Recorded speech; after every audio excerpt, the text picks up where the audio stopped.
Well, sir, once again, thank you so much for having me here. Thanks it's for such visiting. a pleasure. And you know, you have beautiful cars in the background. We have a beautiful Ferrari SF90 and the Lamborghini Aventador, which is when I met you. You were at David Lease Cars and Chrono events. And thank you so much for that interview. You know, people were liking it. And you know, for the people that haven't seen the first part of the video when I first met you, can you please tell us your name and the name of your law firm? Yeah, my name is Hovhannes Margarian.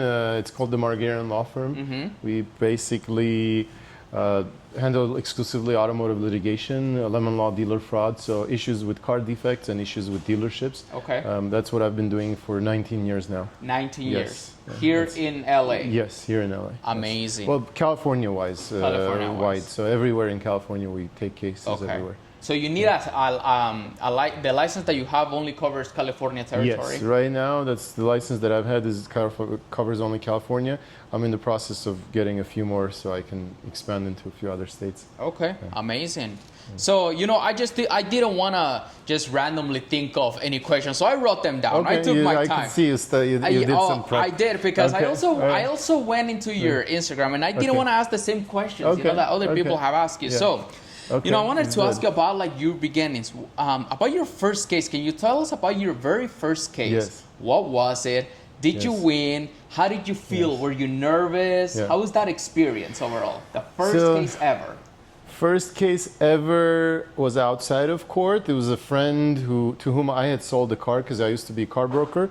So I'd sold the car to them, and they came. You know, they were around, so they mentioned it to me towards the end of my law school during graduation time.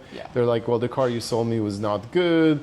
And I said, well, it's not my fault, but there's the lemon law, I've heard about it. How about I do that case and see what we can get out of the manufacturer? So I did a demand letter for them, got the manufacturer to approve a buyback because I explained how the car has been defective since day one, I explained all the defects, and they approved the buyback. So it was pretty quick and easy, and it was very exciting because it was like the first case I was doing it, and we succeeded, and I got my friend the money that he had paid. I got the money back, and I got paid. So it was pretty big deal. Like I literally called home. I go, hey mom, dad, like I just did a case, and I made money doing this case.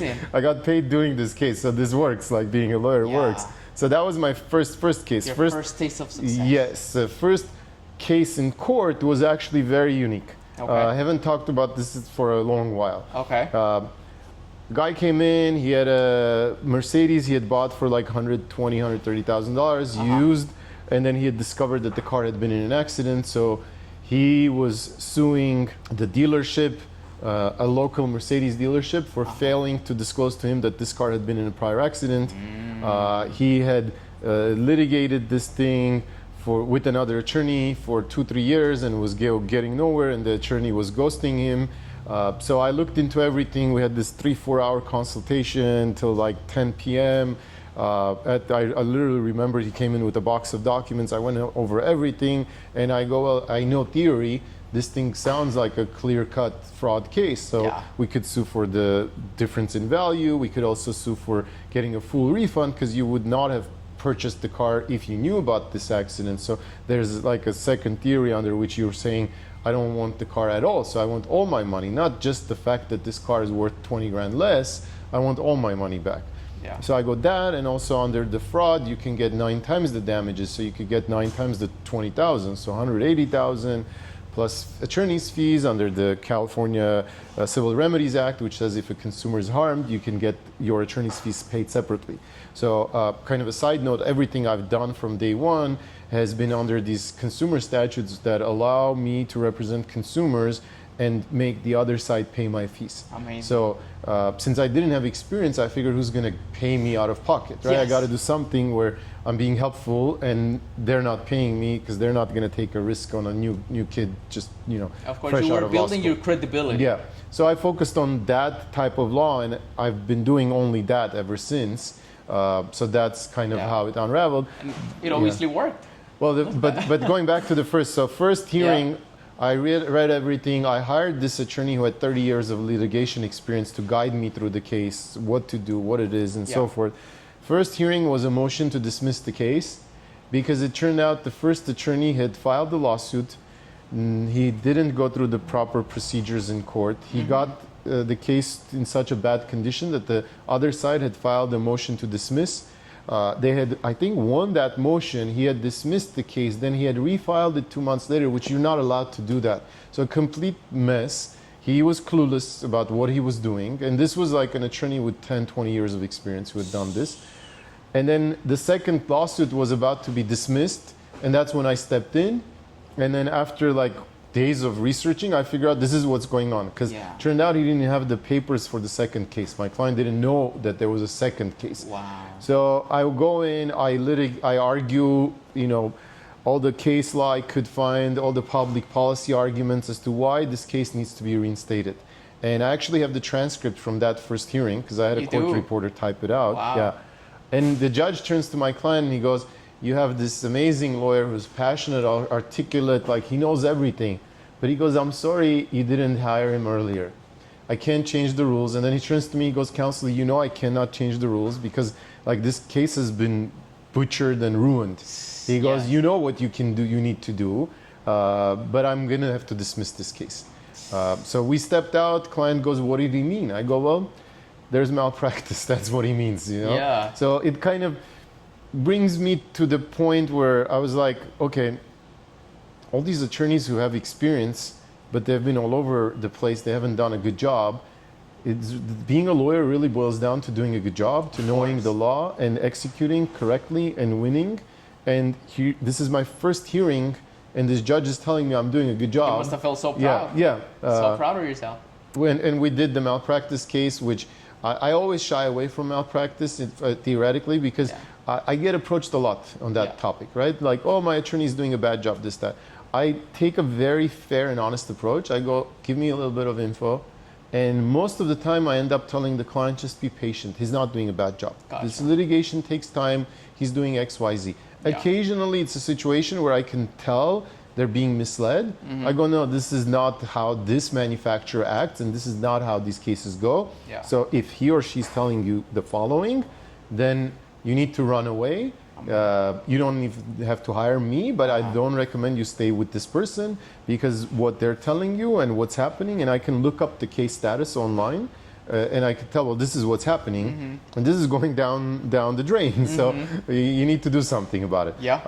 Also, another thing is like terms of retainer, right? What are the terms that the attorney is offering you to take on your case? There's a lot of shady things that are in the terms that are unfair, but attorneys will tell the consumer one thing, and then they'll write it differently.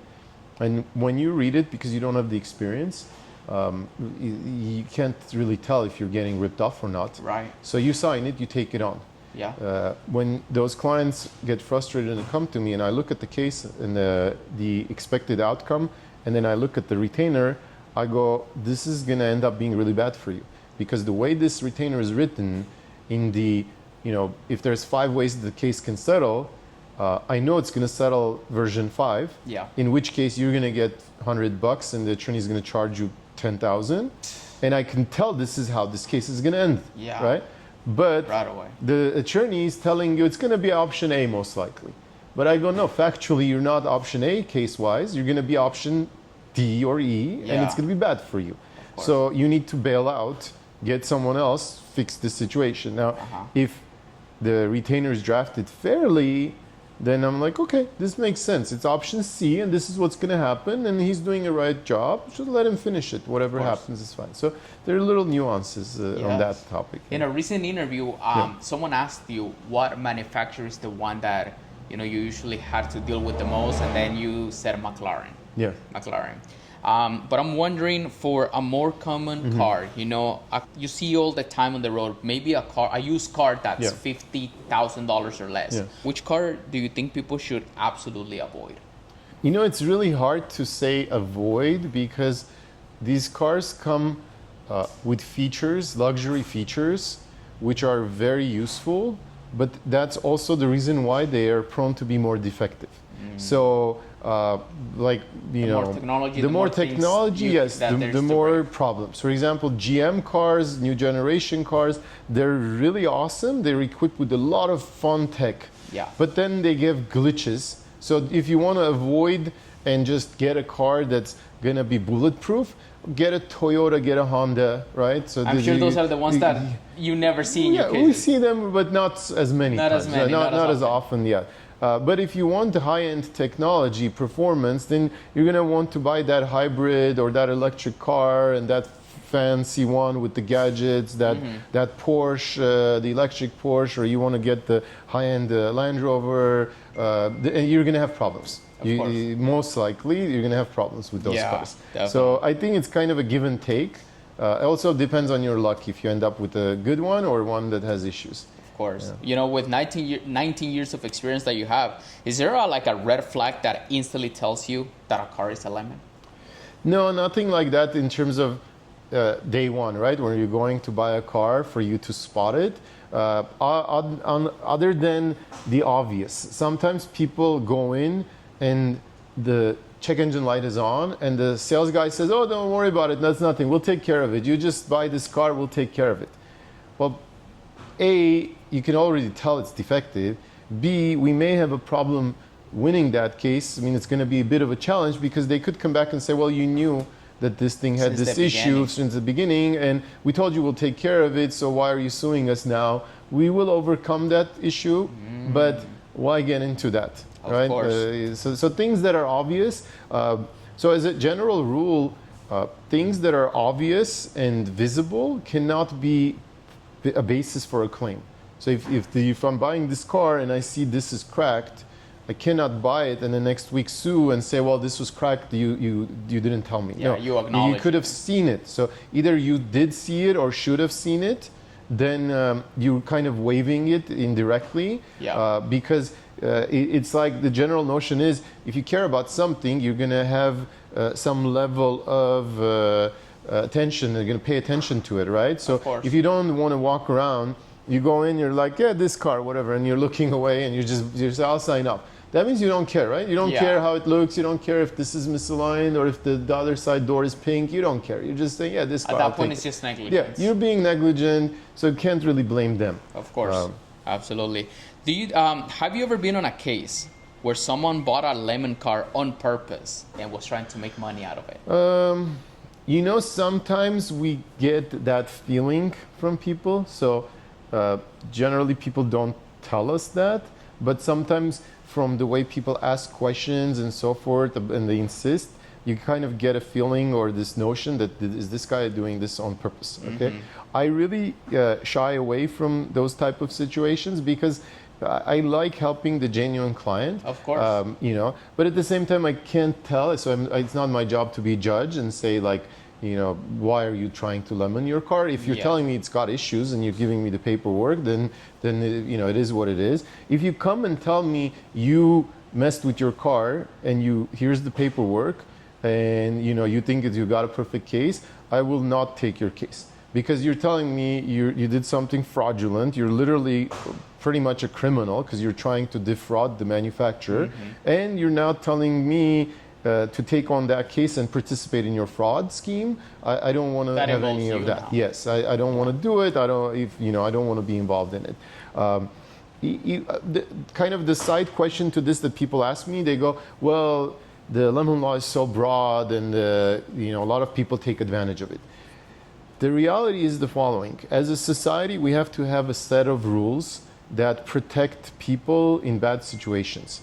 The unfortunate truth is that we cannot have a perfect system where the middle, the gray area is cut off at the right line. So we kind of have to give it a little slack, okay? Yeah. On the other extreme, if someone does not have a claim, it's easy to say, no, you don't deserve a refund. And that's easy, nobody can argue. On this end of the spectrum, someone has a horrifically defective car, it's very easy to say, yes, you have a defective car. Yeah. But it's hard to say, where's that cutoff? So the lemon law kind of sets this cutoff somewhere in the middle here. And do some people get lucky and fall into that refund category? Yes. But if we start saying no to that, you're ultimately going to end up with this strict situation where people with legitimate claims are being denied because there's a paranoia about 2 out of 100 people getting a windfall. So we're going to deny these 50 legitimate cases, so that these two guys don't benefit because they're kind of using the situation to benefit themselves. That's not appropriate. It's like you're taking away a right from all these rightful consumers, just so that you can cut off this one guy that maybe is just taking in the car 5 times. It's really not an issue to him, but he claims that it's bothering him, whatever that issue is. So he kind of, in everything, there's like that little gray area. In law school, it's the theory of the slippery slope argument.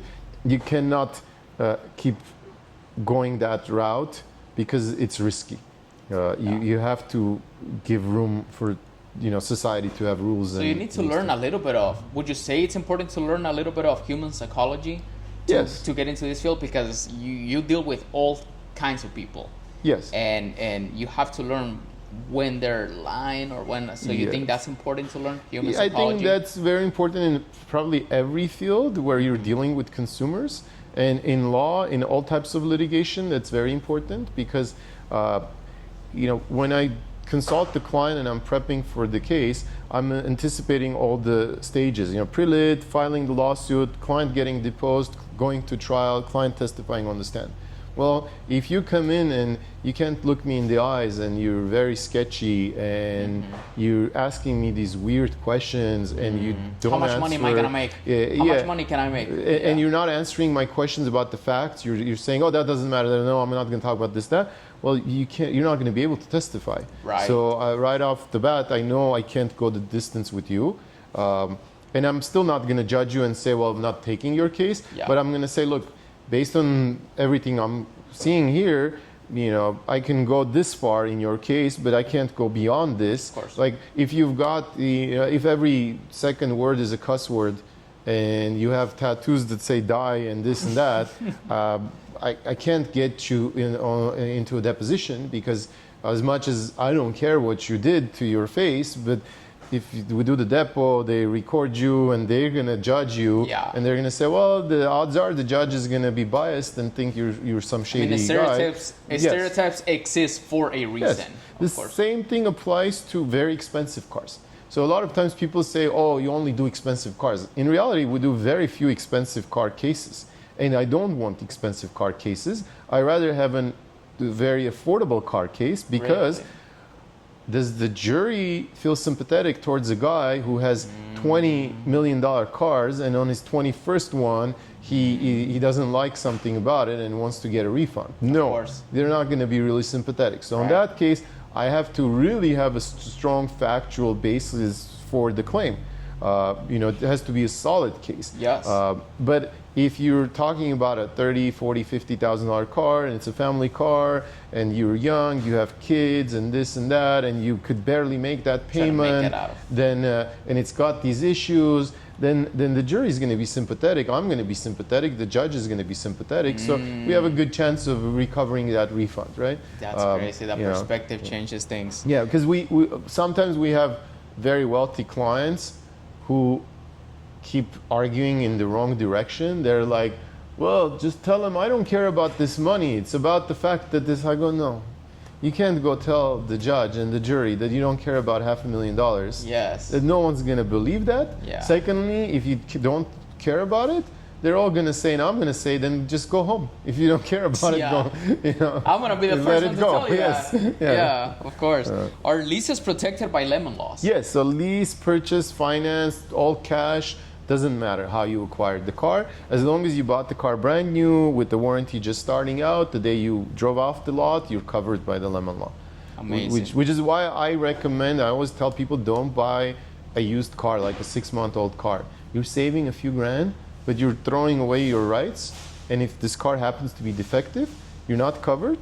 You can get only a partial settlement from the other side. Yeah. Also, think to yourself, why is a car with 3,000 miles here on the lot? I mean, it could be a demo car, but beyond that, if somebody traded it in within a year, did they have personal financial issues or did they hate the car because it had problems? So what are you really buying? Amazing. This is a lot of people are skeptical nowadays because of dealerships. They're always trying to get the most money out of you and all that. So what tricks do dealerships use to avoid paying people back? So first we sue primarily the manufacturer, although sometimes the dealers are also included as defendants, so it's mostly the manufacturer. The manufacturers each have a different strategy, but primarily they're arguing against the whole notion of the lemon law, which is a vehicle that has defects which interfere with the use or safety of the car. So if you had issues with the car, but you're putting 2,000-3,000 miles on the car each month, they're going to say, well, how do you claim this car is defective and unsafe if you're driving this, right? So practical things. And I'm very practical. I go, you either have a case or you don't have a case, and then there's stuff in the between which we can argue about, but I cannot make insane arguments because then that discredits me.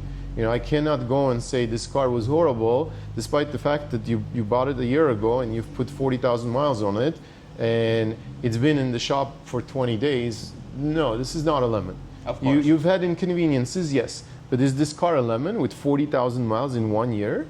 And only like 2 weeks of repairs and one issue? No, this is not a fully defective car. Of course. You know, like a car with a prior accident or things that were not disclosed. A lot of times clients love to argue and say, well, yeah, they should give me half my money back, this, that. Again, is it logical? If you were buying something and you knew this car, I don't know, like you knew this fender was repainted, would you say, okay, give me X dollars off, or would you be like, give me half off? Yeah, no. And would I agree to give you half off? Yeah. No, because someone else will buy this for, 20 grand off, 5 grand off, whatever. It depends on the price of the car. Yeah, amazing. One last question for you. Is there a case that you can break down where the manufacturer actually had to pay out, and what brand was it? So I don't want to say something specific because a lot of times we have confidentialities. I can say that I've had successful settlements, hundreds of them, against every manufacturer where we got statutory refunds. Yeah. We also have had a ton of settlements where we get penalties on top of it, which is where, because of the delays in the manufacturer offering the refund, we get to force them to pay extra money, and that extra money is connected to the price of the car. So you could have made only 5 or 10 grand in payments, but the extra money argument is tied to the fact that you bought a $100,000 car that was defective. So we have a right to actually seek 200,000 in that scenario extra on top of your refund. Gotcha. So we've had cases where under that formula, we've recovered 100%, the refund and the penalties. Amazing. And the attorney's fees. So we've had clients who've ultimately drove the car, got their money back, and then doubled their money or tripled their money. So we've had tons of those cases. And, I kind of, it may sound a little obnoxious, but I tell people, well, we're successful in the fact of that we've been doing this 19 years, and the scale of operation and my cars and everything I'm in the automotive industry kind of goes to show that we are successful and we do get the best results. Because there are different types of attorneys in every category. There are the ones that just send one demand letter, whatever comes in is fine. They have low overhead. Yeah. It's like a $500 desk they're renting somewhere. And if they send a letter and someone throws 5 grand at them, even if they are sweet to you and say, you know what, I'll charge $500, I'll give you $4,500. That attorney is not doing you a service and is not doing themselves a service, except their operation is on a very small scale. They're positive. If they do 10 of those, they're making 5 grand. They've got 0 costs. They're happy. Yeah. With our operation, you could tell like we spend money, we litigate, we fight. So we have to win big, which means our client gets a big payout.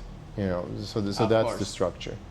If you could open a portal right now through time, go back in time, and look at your 15-year-old self. Yeah.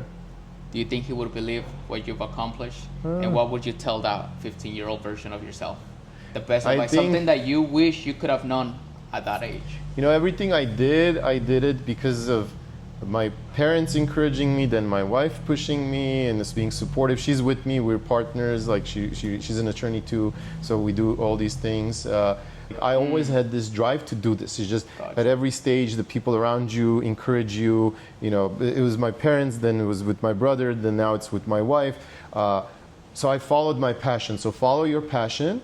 But the one thing I realized at every stage of my life, when you're going through struggles, it's very stressful, it's very hard, but then you overcome that And then when you think back, you're like, why was I so worried 5 years ago about X? I overcame that. Yeah. And then today you have a problem and you're worried about that.